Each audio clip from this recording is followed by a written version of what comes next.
ना तू खाली उतर. गाडी घेऊन पूर्ण करू, पण आधी कचरा त्याची दुकानात जाईल आणि तिथून आपल्या घरी येईल. त्यांच्या घरामध्ये कचऱ्याची, त्यांची दुकानामध्ये फ्रूटवाल्याला बोलवा, चहा टपरीवाल्याला बोलवा आणि ते नावीला बोलवा.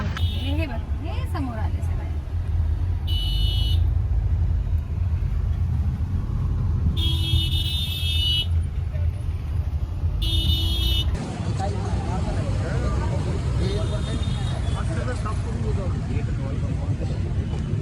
आला नाही ते केसरवाले कुठे गेले, बिर्याणीवाला कुठे आहे आणि फळवाला कुठे? दादा असताना होणार नाही.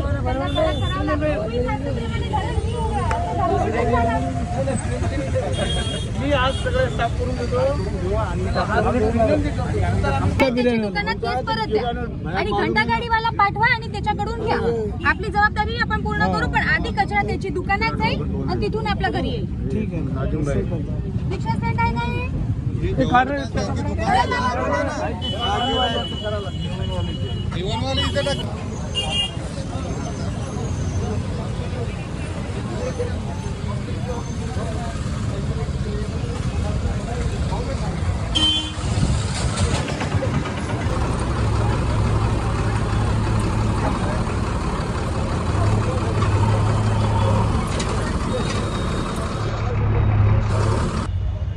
आज आम्ही इथे छत्रपती शिवाजी चौकवर आलेले आहे आणि इथे हिंदू स्मशानभूमीवर मागील किती दिवसापासून आम्हाला एक कंप्लेंट येत होती आणि आज आम्ही जेव्हा इथे आले या जागावर तो तिथे आम्हाला कळालं की भरपूर कचरा आहे आणि जे कचरा आहे ते नगरपालिका, नगराध्यक्ष आणि आमचे जे ह्या छत्रपती शिवाजी महाराज या पुतळा समितीचे लोक आणि हे लोक आमच्यासोबत आले. त्यांनी आम्हाला सांगितलं आणि आमचे उपाध्यक्ष जगतापदादा पण इथे आलेले, अर्चनाताईचे हजबंड आणि राजभाऊ सोळंके यांचे टीमने आम्ही आमच्या स्वतःने म्हणजे नगरपालिकाचं कर्तव्य आहे की सगळं साफसफाई करायला पाहिजे, पण जनताला इतकीच आवाहन करायची इच्छा आहे आम्हाला. जेव्हा मी इथे कचरा बघितला तो जर समोरची दुकान इथे जेवढे टपरीवाले बसत असेल किंवा कोणाची दुकान असेल त्यांनी त्यांची दुकानामध्ये डस्टबिन न ठेवताना त्यांच्या डस्टबिनमध्ये समाजात उदाहरण रूपी इथे भरपूर केस आहे. तो जे नावी लोक असतील त्यांनी केस इथे टाकलेले, बिर्याणीची दुकानवाल्याने बिर्याणी टाकलेली, फळवाल्याने इथे फळ टाकलेले आहे. तो अशा प्रकारचे घाण न करता रेग्युलर इथे गाडी जेव्हा उचलायला येते त्या कचऱ्याने त्या पद्धतीने टाकावा. आमचे नगरसेवक, उपाध्यक्ष साहेब, सभापती साहेब सगळ्यांनी ठरवलेले पण आहे. आम्ही प्रेमाने सगळ्यांना सांगावं की आपण प्लीज इथे कचरा टाकू नये, पण मी पण सांगताना आम्ही सगळे आमची नगरपालिकाची पूर्ण टीम सगळ्यांना हेच विनंती करते, आम्ही सगळ्यांना हेच आवाहन करतात, या डम्पिंग यार्ड नाही आहे. जेव्हा जनताला असं अपेक्षित आहे की नगरपालिका पूर्ण शहराला सुंदर करावं, तसं नगरपालिकाला फक्त आणि फक्त जनताचं सहकार्य लागते. जनताने इथे तुम्ही बघा, इथे कचऱ्याच्या तुम्ही दादा इथे पत्रकार आहे, तुम्हाला मी विनंती करते की तुम्ही जनताला दाखवा की काय प्रकारचा कचरा आहे आणि अपेक्षा करतात जर आपल्या 1 लाखांची संख्या आहे त्या अनुसाराने आपल्याकडे 120 कर्मचारी, आरोग्य कर्मचारी, काय पद्धतीने होऊ शकणार आहे? जे सिस्टम लागली तर सिस्टमला तरी फॉलो केला तर या प्रकारचा घाण कचरा इथे होणार नाही. जनताला आव्हान आहे, ती विनंती आहे की आपण थोडा जागरूकता ठेवा. तुम्ही आम्हाला सहकार्य करू शकत नाही तर कमीत कमी कचरा करू नये एवढी आपल्याला सगळ्यांना आम्ही आमची नगरपालिकेकडून हात जोडून विनंती करतात. इकडच्या कचऱ्याची परिस्थिती तुम्ही नक्की दाखवा आपल्या व्हिडिओमध्ये की काय प्रकारचा कचरा, बिर्याणी, पोळी, चहा टपरीवाल्यांचा चहा आणि सगळ्यापेक्षा खूप दुःखद गोष्टी ती आहे की इथे मेडिकल स्टोअर्स आहे. ते मेडिकल स्टोअरचा पण तुम्ही व्हिडिओ घ्या. या मेडिकल स्टोअरने इथे त्यांच्या मेडिकल वेस्ट टाकलेल्या जे एक्सपायरी दवाई आहे ते पॉयझन होतात, ते पॉयझन पण त्याने इथे टाकलेलं आहे. तर यांना दंडात्मक भूमिका केली पाहिजे. तरी आमचे सभापती, नगराध्यक्ष, उपाध्यक्ष साहेब सगळ्यांनी ठरवलेलं की आपण विनंती करू, पण पुढच्या काळात जर अशा प्रकारचं काही घटना घडली तर यांच्यावर दंडात्मक भूमिका करण्यात येणार आहे. आपल्या सगळ्यांच्या सहकार्य, पत्रकार लोकांच्या सहकार्य आणि जनताचं सहकार्य आम्हाला नक्की अपेक्षित आहे. जनताचं सहकार्य आम्हाला अपेक्षित आहे.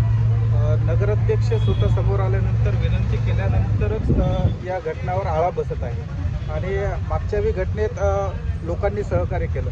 पुन्हा या घटनेसाठी तुम्हाला समोर यायचं काम पडत आहे. अशी काही कायमस्वरूपी उपाययोजना करता येईल का आपल्याला की जेणेकरून असे बरेच ठिकाण आहेत ज्या ठिकाणी आपण जाऊ शकत नाही किंवा तक्रारी येत नाही, त्याचं कायमस्वरूपी उपाययोजना काही करता येईल का? कायमस्वरूपी उपाययोजनासाठी आम्ही प्लास्टिक बंदी सुरू केलेली आहे. मागील 2 आठवड्याआधी म्हणजे 1 आठवड्याच्या आधीच्या 1 आठवड्याआधी आम्ही नोटीस दिली होती की कोणत्याही प्रकारची प्लास्टिक दुकानामध्ये भेटणार तर त्यांना प्रॉब्लेम. पण त्याच्यानंतर संघटना येतात, आमची प्लास्टिक बंदी करू नका, यांनी घेतलं आम्हाला घ्या.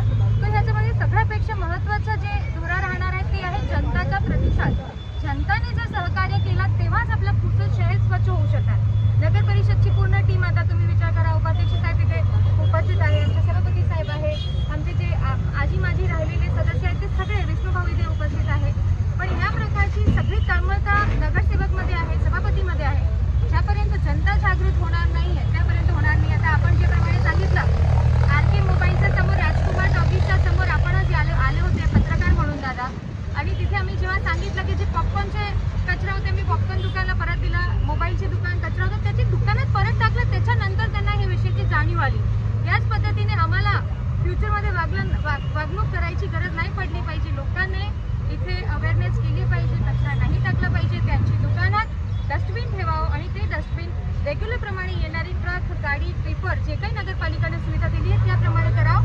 आणि यांच्यासाठी आम्ही अजून एक हेल्पलाईन नंबर देऊ. जर कुणाची समस्या आहे, तुमच्याकडे गाडी नाही आली, हेल्पलाईन नंबरवर फोन करा. तिथून आपला कचरा घेऊन जाण्यात येणार आहे. पण या पद्धती आपला शहर, आपल्या स्वतःच्या घरला आपण गंदकीमध्ये नाही टाकावं अशी मी आपल्या सगळ्यांना विनंती करते. ज्याप्रमाणे कायदा ह्याच्यामध्ये ज्यापर्यंत जनताचा सहकार्य नाही त्यापर्यंत ह्या काम होऊ शकणार नाही. लोकांना जागृत करण्यासाठी काही उपाययोजना नाही का मॅडम? सगळ्यापेक्षा मोठी उपयोजना आमचे पत्रकार तुम्ही बंधूच आहे. आपण सगळे सहकार्य करा आणि आमच्या पद्धतीने नगरपालिकाच्या पद्धतीने जे नोटीस वगैरे आहे ते मी देत आहे आणि अजून करू. नगरपालिकामार्फत तुमची एक अनाउन्समेंटची गाडी पाठवून आम्ही ह्याच्यासाठी आता तुमच्यामध्ये एक गोष्टी सांगते. इथे जे मटण आणि मच्छी इथे पडून आहे तर ह्याच्यासाठी जितकी बी मटण मच्छी विक्रेता आहे त्यांना नोटीसेस दिलेली आहे. सगळे विभागाचे ज्या प्रकारचे व्यापार करण्यावाले आहेत त्यांना सगळ्यांना सगळे प्रकारची नोटीसेस गेलेली आहे. प्लास्टिक बंदीची नोटीस गेलेली आहे. मांस मच्छीची विक्रेत्यासाठी नियम आहे की ते मटणची दुकान कवर राहिली पाहिजे. ते कवर होत नाही आहे. त्याच्यासाठी पण आम्ही त्यांना नोटीसेस दिलेली की आता तुमची दुकानं जर बंद आणि कवर नाही राहिली तर तुमची दुकानामध्ये दंडात्मक कार्यवाही करण्यात येणार आहे.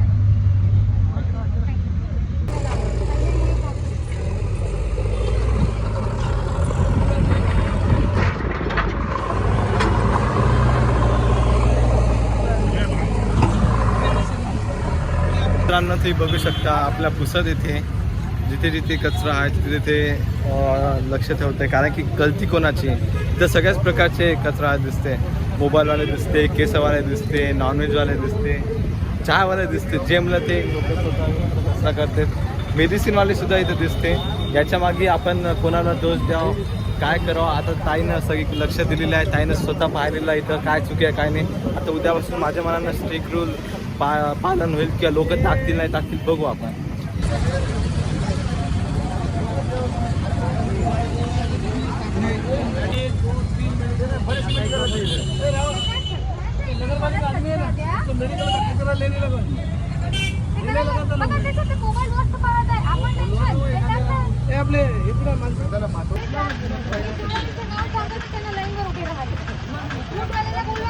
चहा टपरीवाल्याचं बोलवा आणि ते नावीला बोलवा.